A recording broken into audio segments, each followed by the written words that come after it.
Il suffisait juste qu'il quitte sa meuf. Il l'a quittée, il recommence à marquer. Lamine Yamal est bel et bien de retour.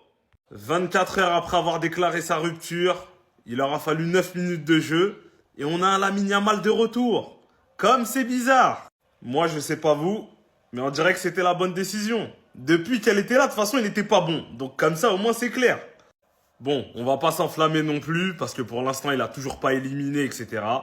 Mais l'enchaînement, il est beau, le but, il est beau. On a un Lamine Yamal épanoui. Moi, en tout cas, c'est ce que je perçois. Et vu que les dernières stories ne payaient pas, en tout cas, celle-là, on peut dire qu'elle a payé. Il avait annoncé qu'il va réactiver le mode Super Saiyan, le mode Inter de Milan, le mode appareil dentaire. Et on sait que quand il est dans cet état-là, il est injouable. Donc franchement, là, ça a l'air de payer. Les décisions sont bonnes. Moins de frasques, moins de blabla et plus de football. Voilà ce que les supporters du Barça lui demandent, tout simplement. Il a annoncé son retour, comme promis, il a marqué, tout simplement. Lamine Yamal, c'est pas votre camarade. J'ai dit le football est de retour, tout simplement. En l'absence de Pedri, de Rafinha, petit, on compte sur toi. Tu as porté le Barça à tes 16 ans, tu as porté le Barça à tes 17 ans, tu continueras de le porter. Lamine Yamal, encore une fois, regardez son but, les frères, regardez son but. Et là, tu sens que le petit est libéré. Il doit prouver, il marque, il embrasse les cuissons. Il doit prouver, tout simplement. Non, c'est que Lamine Yamal, non, petit, c'est que toi, non, c'est que... Ah, restez tranquille, les détracteurs. Comme il est en train de revenir à son meilleur niveau, je ne vais pas vous voir ici commencer à l'aimer. Vous l'avez critiqué, restez de l'autre côté. Restez de l'autre côté, tout simplement. Ah, Fermine aussi, Baldé, c'est en train de venir. Mais Lamine Yamal, petit, tu es le crack, tu es le numéro 10 du Barça, pas pour rien. Il a parlé, il va agir. Je vous dis, il y aura un doublé et il y aura un doublé pendant la Ligue des Champions. Il est enfin de retour, Lamine Yamal. Il va se donner à fond. Tu vois, dans le pressing, dans les efforts, dans les courses, tu sens qu'il est libéré. Mais vous allez voir, restez tranquille. C'est que le début. Non mais les gars, il est de retour Lamine Yamal. Sa nouvelle copine les frères, c'est le Barça. Me parlez plus de Nicky Nicole, me parlez de personne. Regardez. Vous et moi, on vient de le voir en 4K les gars, Lamine Yamal qui vient embrasser le bas du Barça pour montrer que c'est sa nouvelle copine. Il va être concentré. Tous les fans du Barça les gars qui sont en train d'être contents comme jamais. Est-ce que vous vous rendez compte que Lamine Yamal, de par le but qu'il vient d'inscrire les gars, de par le niveau qu'il a proposé aujourd'hui, il vient clairement de montrer les gars, il revient à son arc de rédemption. Les deux fameuses stories les gars où il montrait les coupes de cheveux, vous savez c'était quoi? C'était les matchs face à l'Angleterre et le match face à l'Inter je crois. C'était où il était à son paroxysme. Et là, Lamine Yamal qui vient prouver les gars, en 9 matchs, il a 9 de GA.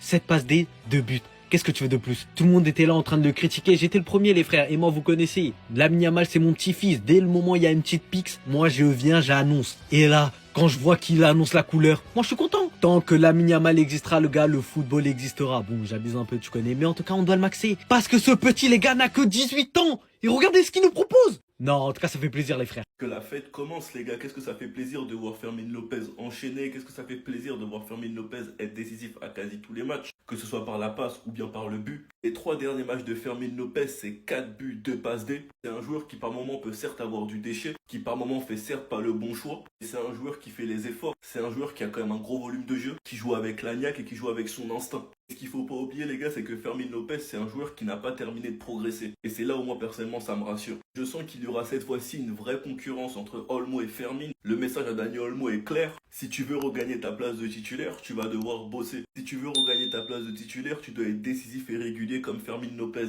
Et ça franchement les gars, ça fait plaisir car ça va réveiller Dani Olmo. On a beaucoup qui enterrent Dani Olmo. Avec ce qu'on a vu de lui à l'Euro, avec ce qu'on a vu de lui en début de saison avec le Barça, je reste convaincu qu'un Dani Olmo à 100%, ça pourrait être très très fort. Le seul problème, c'est la régularité. En tout cas, quand je vois ce que Fermin Lopez fait dans un Barça qui n'est pas à 100%, un Barça sans Rafinha, un Barça qui ce soir était sans Pedri, avec un Yamal qui n'est pas à 100%, pour la suite de la saison et surtout pour la saison individuelle de Fermin Lopez, franchement les gars, ça a l'air intéressant. Sinon vous les gars, vous en pensez quoi? Ramenez-nous sur la patience en nu.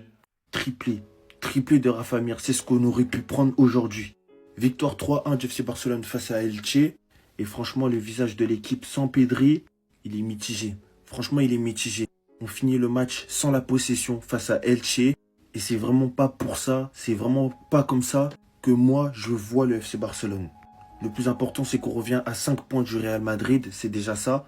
Mais j'ai l'impression qu'on prend toujours les mêmes buts.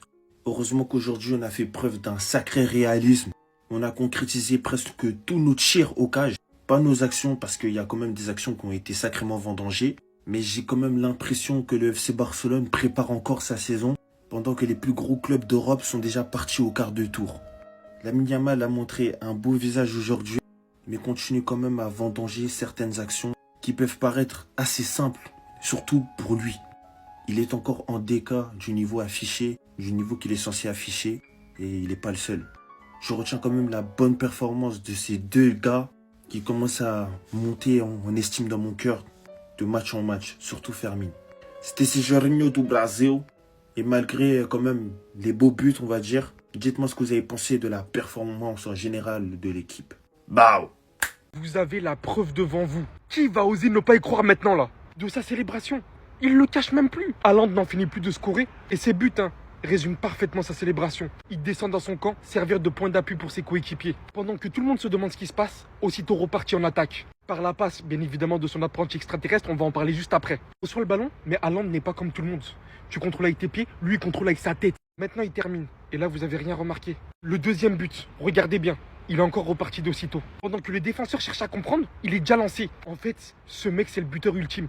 Il est programmé pour ça, j'ai plus les mots. Derrière, il vient même jouer avec le gardien avant de terminer. On est en novembre. Combien de buts il a marqué? Et combien de buts il va encore en marquer? Avec son apprenti extraterrestre, qui est à peine revenu, lui distribue balle sur balle. Qui arrive à le voir projeter même avant même sa projection. Parce que lui, c'est toujours ce qu'il a voulu. Après Kevin De Bruyne, un mec capable de lire ses trajectoires ainsi. Mais là, je peux vous dire une chose.